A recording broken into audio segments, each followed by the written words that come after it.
Welcome back. Last term में हमने पढ़ा था डबल फर्टिलाइजेशन, और डबल फर्टिलाइजेशन में हमने पढ़ा था कि किस तरह से मेल गैमीट एग सेल से जाती है और फ्यूजन करके जाइगोट बनाती है। उसी के साथ हमने पढ़ा था कि किस तरह दूसरी मेल गैमीट पोलर न्यूक्लियाई के पास जाती है और फर्टिलाइजेशन करके एंडोस्पर्म बनाती है। आज हम लोग पढ़ेंगे कि बाकी जो बची हुई सेल है, सिनर्जेट, एंटीपोडल, इनका आखिर में होता क्या है, इनका क्या काम है, ये करती क्या है। तो जैसा कि हम जानते हैं, आज की क्लास हमारी वापस से थोड़े से पुराने टॉपिक से शुरू हो रही है और इसमें हमें यह बताया गया है कि माइक्रोबाइलर एंड पे जो सिनर्जिट प्रेजेंट होते हैं वो डीजेनरेट कर जाते हैं, एंटीपोडल सेल डीजेनरेट कर जाती हैं। लेकिन कभी कभी हमें ऐसा देखने को मिलता है कि कुछ एंटीपोडल सेल्स रहती हैं और न्यूट्रिशन भी प्रोवाइड करती हैं। तो बात यह आती है कि जो हमारा एम्ब्रियो सैक है, हमारे डेवलप्ड एम्ब्रियो सैक में डबल फर्टिलाइजेशन होने के बाद जाइगोट बनता है यहाँ पर,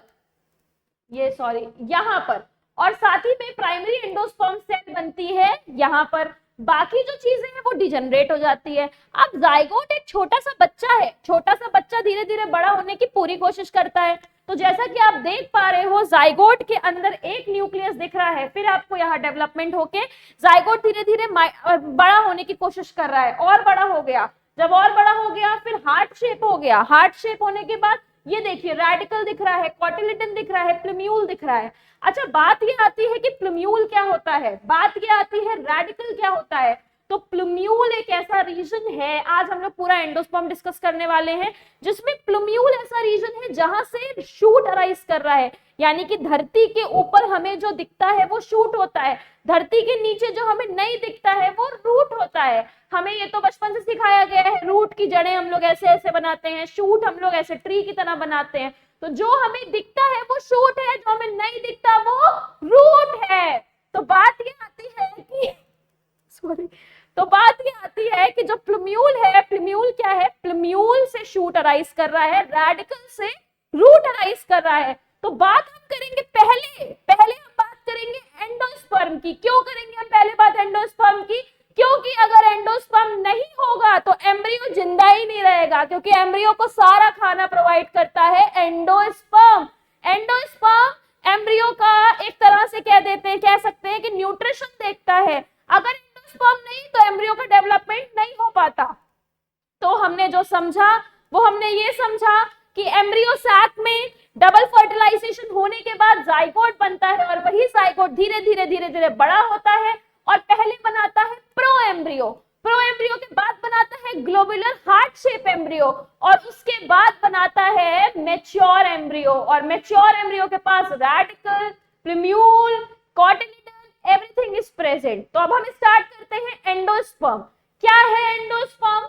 एंडोस्पर्म का डेवलपमेंट पहले हो रहा है ताकि एम्ब्रियो को खाना मिल सके। दूसरी चीज हमें यह पता है कि जो एंडोस्पर्म है, एंडोस्पर्म के अंदर है रिजर्व फूड मटेरियल जो कि एम्ब्रियो की ग्रोथ में हेल्प करने वाला है।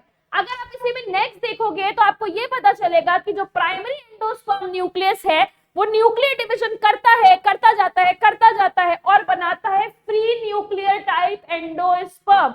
तो अगर कोई आपसे पूछे कि एंडोस्पर्म कितने तरह के हैं तो आप बोलोगे कि एंडोस्पर्म 2 तरह के हैं।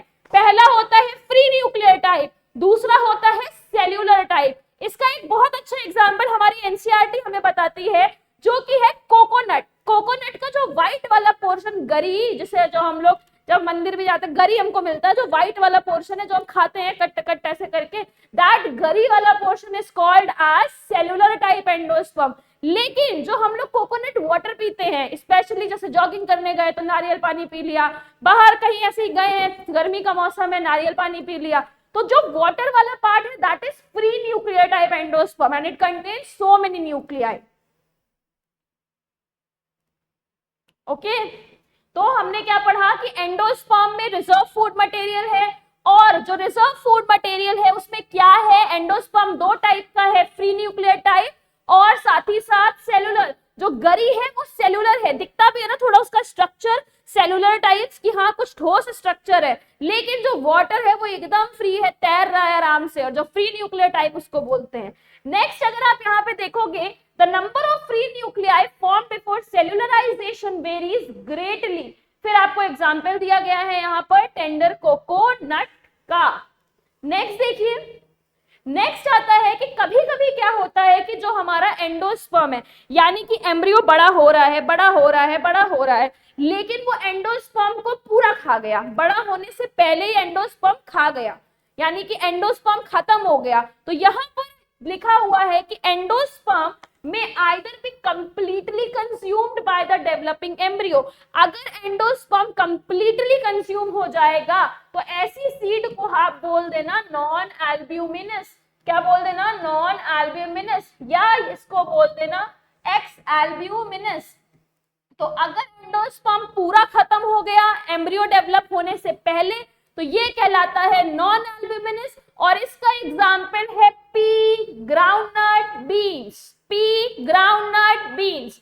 नेक्स्ट आता है कि अगर मैच्योर हो गया सीड में, उसके बाद भी एंडोस्पर्म बचा है, एंडोस्पर्म को पूरा खाया ही नहीं, तो ये एग्जाम्पल है एल्ब्यूमिनस का। तो यहाँ पर आप देख सकते हो, यहाँ पर लिखा है persist in the mature seed, यानी कि सीड मैच्योरेशन से पहले ये परसिस्ट करता है, और अगर परसिस्ट करता है तो ऐसी सीड को बोलते हैं हम एल्ब्यूमिनस।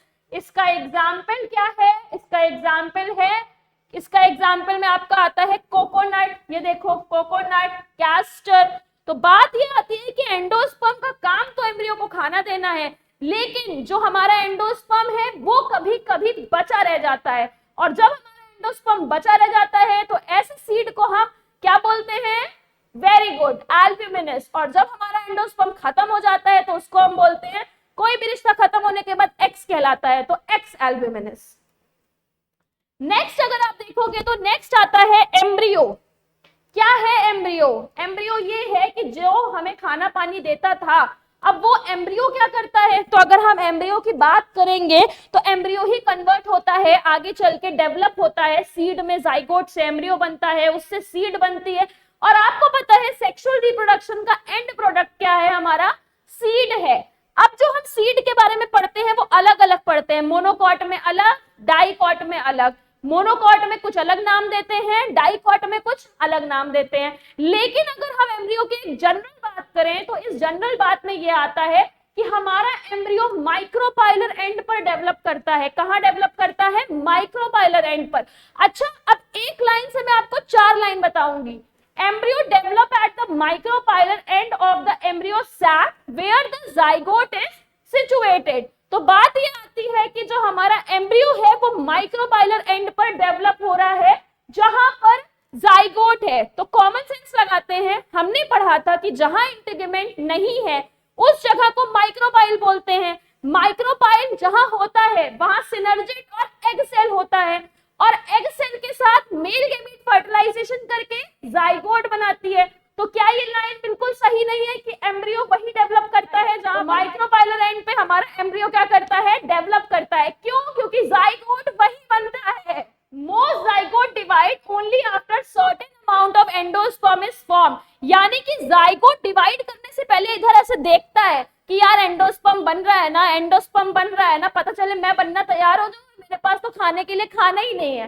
तो मोस्ट एम्ब्रियो डिवाइड होने से पहले, most of the zygote divide होने से पहले वो अश्योर करते हैं, देखते हैं कि भाई थोड़ा बहुत एंडोस्पर्म तो होना ही चाहिए ना, ताकि मुझे न्यूट्रिशन मिल सके। तो आपकी एनसीईआरटी यही बोलती है कि most zygote divide only after certain amount of endosperm is form. Next आपका बोलता है कि अगर आपका एम्ब्रियो डेवलपमेंट जल्दी हो रहा है या उसकी अर्ली स्टेजेस है, यानी कि एम्ब्रियो पूरी तरह से डेवलप नहीं हुआ, डेवलप होना शुरू हो रहा है, तो जब आपका एम्ब्रियो डेवलप होना शुरू हो रहा है और जो उसकी अर्ली स्टेजेस ऑफ है उसको आप बोलते हो एम्ब्रियोजेनी। तो early stages of development of embryo को क्या बोलोगे?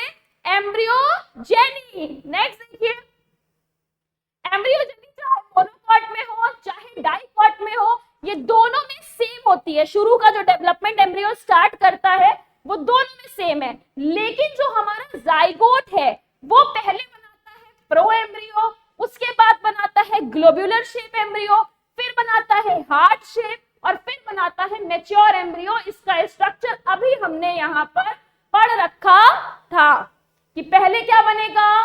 प्रो एम्ब्रियो, फिर क्या बनेगा? ग्लोब्यूलर, फिर क्या बनेगा? Heart shape embryo. अब अगर हम बात करें डाइकॉट और मोनोकॉट की, तो डाइकॉट और मोनोकॉट में हमें काफी चीजें देखने को मिलती हैं कि डाइकोटिलिडन सीड में, डाइकोटिलिडन की अगर हम बात करते हैं, डाइकोटिलिडन एम्ब्रियो की बात करते हैं, तो इसमें 2 कोटिलिडन, डाइकॉट में 2, मोनोकॉट में 1। अच्छा, और भी अगर पहचानना चाहो डाइकॉट और मोनोकॉट को तो कैसे पहचानोगे? अगर लीव्स में जो वेनेशन है अगर वो रेटिक्यूलेट है तो आप बोलोगे कि ये क्या है, ये है डाइकॉट। क्या है? डाइकॉट। लेकिन अगर लीफ में जो वेनेशन है वो पैरेलल है तो आप इसको बोलते हो मोनोकॉट। तो किस तरह से आप डाइकॉट मोनोकॉट पहचान सकते हो, इसकी तैयारी आपको नेक्स्ट टर्न पे करके आनी है। और नेक्स्ट टर्न पे हम लोग साथ में याद करेंगे डाइकॉट मोनोकॉट के एम्ब्रियो का स्ट्रक्चर। तब तक के लिए बाय बाय।